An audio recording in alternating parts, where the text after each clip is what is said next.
went to war and died. Yes.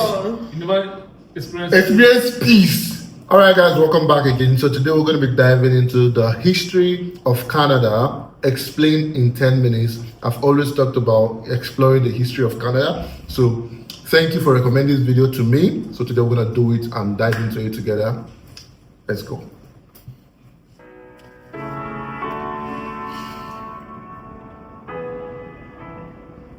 Canada, known for their delicious maple syrup, Yeah. and being home to nearly all of the greatest hockey players of all time, is the second largest nation on Earth. And with approximately 2 million Yeah. lakes, contains over 2 million lakes?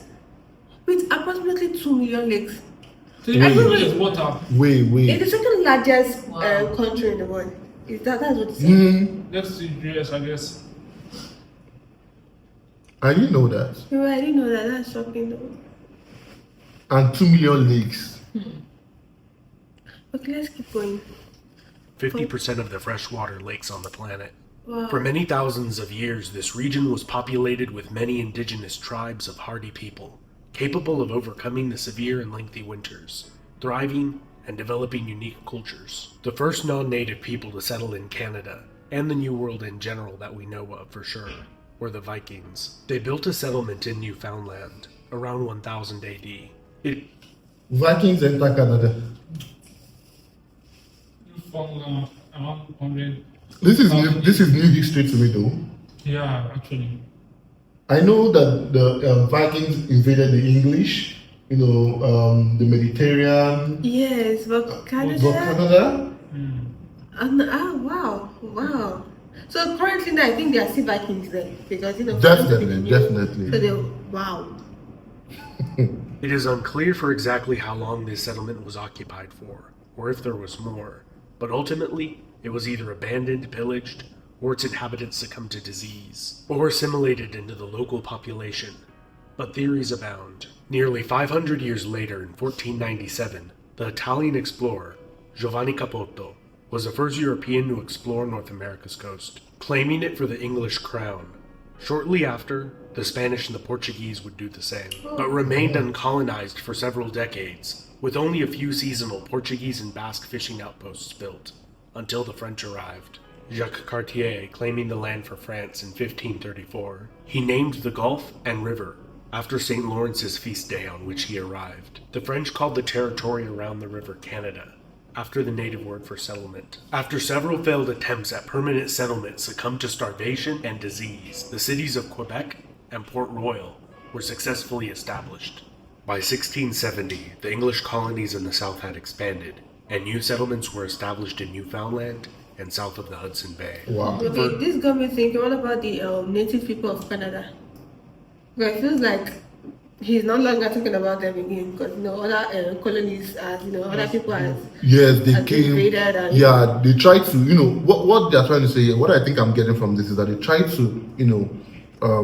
Each of these people, like when the Vikings came, they could not stay. So there are theories that they died of starvation or Canada is a very cold place. So not all of them could. It's a new Yes. place, so a foreigner just can't come and adapt. Yes, but the natives, they could, because they have been doing it for years. Their body's already used to it. They are born into that environment. So So What's funny, right? Is that a small portion that's called Canada at the time? At that time, yes, it was that small portion. Trade, particularly in beaver pelts, became extremely lucrative, as it became the favored material for hat makers and luxury winter clothing in northern Europe. This greatly encouraged further northern settlement by both English and French fur trappers, seeking to make a fortune. The French and the English did not peacefully coexist, with the French temporarily taking much of the territory around the Hudson Bay during the lengthy period known as the Beaver Wars. Not only the Europeans became wealthy and influential from the trade in beaver pelts. The Iroquois Confederation of 6 powerful tribes, armed with European firearms, initially allied with Dutch merchants, and then the English, to aggressively attack the French, and most other Indian tribes in the region to obtain more furs. Many of these tribes banded together with the French to halt Iroquois expansion. Peace was negotiated after 72 years of fighting, and many, mostly Indian lives lost. Wow. That's a lifetime. Close to a century. Mostly Indian lives lost, mostly the indigenous people lives. Yes. does it? Oh, God. Sorry. So somebody who And little went to war territory. and died, Yes. you never experienced Experience peace. That's insane. Like, Territorial change. The region of New France was comprised of several colonies. Canada and Louisiana were the largest, along with the smaller Plaisance and Louisiana is Acadia, not which the American. British Empire Yeah. obtained from the French in the Treaty of Utrecht in 1713 in a complicated agreement concerning the War of Spanish Succession. France also recognized the legitimacy of the Hudson Bay Company's claim over Rupert's Land. Interestingly, the Hudson Bay Company is still in existence today, primarily as owners of a retail store chain bearing their name.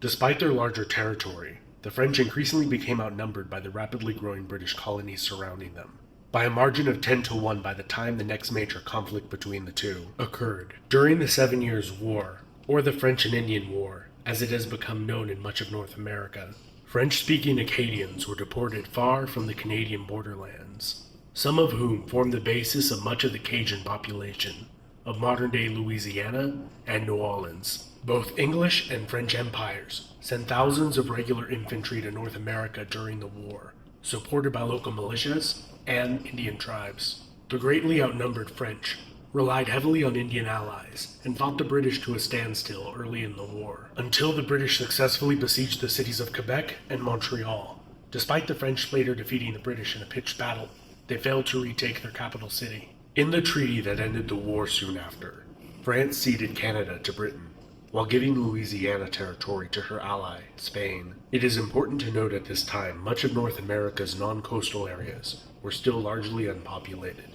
with many of the native tribes heavily depleted through warfare and invasive diseases from which they had little immunity. With a population of approximately 3 million, the American colonies waged a successful rebellion against the British Crown. A little over a decade later, the Americans attempted and failed to take Quebec, 1814. which remained loyal to Great Britain. After the war, many British loyalists moved north into Canada. During the following War of 1812, both British and American armies launched several failed invasions of each other's territory, ending in military stalemate, and the status quo was maintained.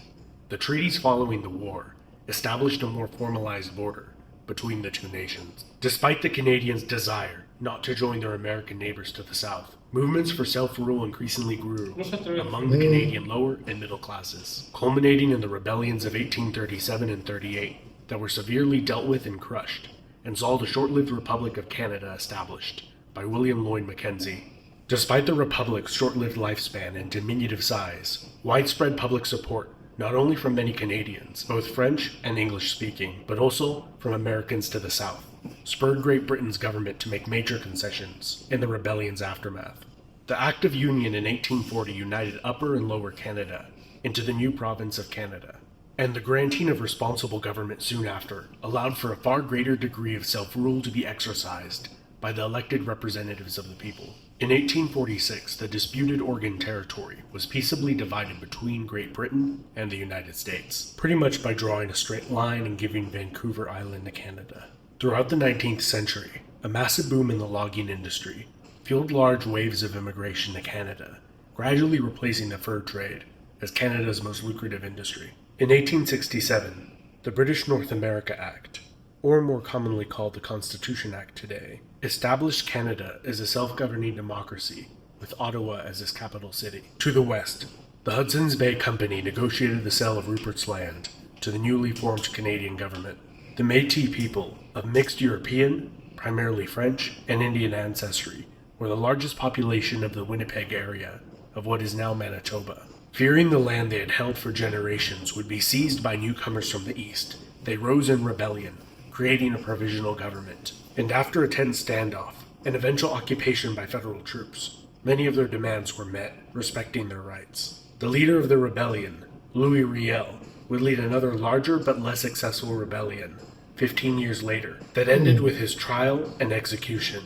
Louis Riel became a martyr, or villain to many Canadians, his death increasing the tensions between Indian Métis, English, and French groups in society. Because of the key role the partially completed Transcontinental Railway played in the suppression of the rebellion, political support for completing it soared among English-speaking Canadians, and the railroad was completed in only 4 years from when it had begun.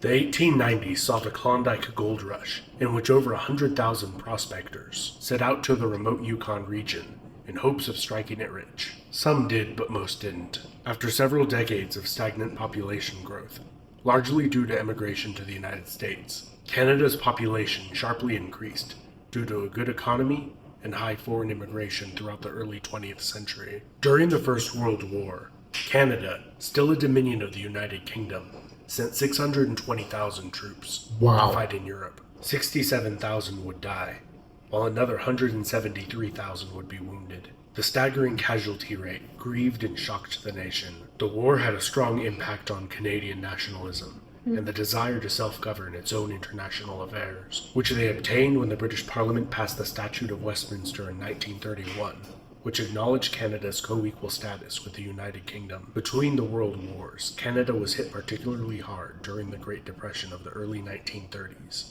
with unemployment rates reaching 25%, and many men living in unemployment relief camps. During the Second World War, over 1.1 million Canadians served in that brutal conflict that left nearly 100,000 of them dead or wounded.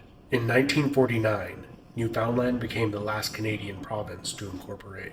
In 1965, Canada adopted its current flag. Here's a selection of some of the other national flags that were proposed. Let me know in the comments of which one do you think looks best. In 1982, the Canada Act passed the Parliament of the United Kingdom and was ratified by the Queen, granting Canada the right to create their own constitution, which they promptly did. Still recognizing the constitutional monarchy in a mostly ceremonial rule, the new constitution abolished the British Parliament's remnants of influence over Canada. Canada is now a nation of over 36 million people, where over 20% speak French as a first language, and has the 10th largest economy in the world. The province of Quebec has maintained a strong French influence over the centuries, and has on 2 occasions voted in referendums to decide whether Quebec should proclaim national sovereignty and become an independent country. In 1995, it very nearly did not pass, with secession still being an issue till this day. This has been Epimetheus. Let me know what you think down in the comments. What Canadian province is your favorite to visit or live in? Don't forget to like, subscribe, and hit the bell icon to get notifications every time I make a new video. Keep making content like this. Thank you so much for watching till the end of the video. Right? Yeah. Oh, Don't just pause. I think I've paused. So how do I go No, back? back from here. Here. Yes. Okay. Pause. Okay. Sorry, you want to see the comments under the video? Welcome to Canada, where many lives were once lost in the Beavers War. and a departmental store once owned half of our country territory. Move on. He said, I'm from Netherlands, and my grandma lived through the Second World War. She always told me about the liberation by the Canadians. It led to some of her siblings moving there, and she and my mom visited them very often. They even tried to move themselves when I was 9. I first went there, a beautiful country. Thank you so much for liberating us. So the Canadians still call it the 7 Years' War as to the Europeans. Literally only the US refer to it as the French and the Indian War. Well, one thing I can say from here is this, right? The Canadian history was filled with war. Like literally. Invaders. Do we call it civil war? Because it's within themselves. No, Not only within themselves. Outsiders, French, They didn't have- Vikings. I think everyone wants They to have didn't have civil war. They didn't have They civil didn't have any. I didn't hear any mention of civil war. There wasn't civil war within them. I think the only time they mentioned a civil war was when one small place they Yes. talked about that the man said they thought he thought that they wanted to take over his land, stuff like that.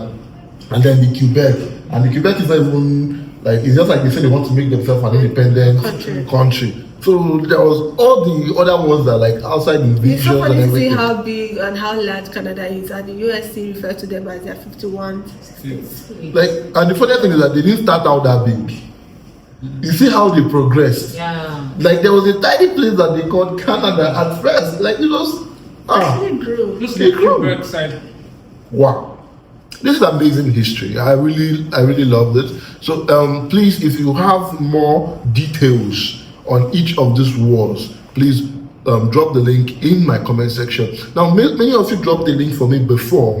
The reason why I could not watch those videos was the link was actually saying it is not available in my country. So please, when you drop the link, drop the title, so that if maybe the person that published that link is not permitting it for many places, we can actually go and search for a version of it. I don't know how that sounds.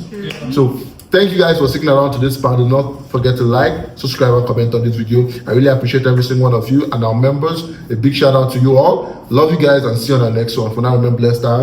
Bye.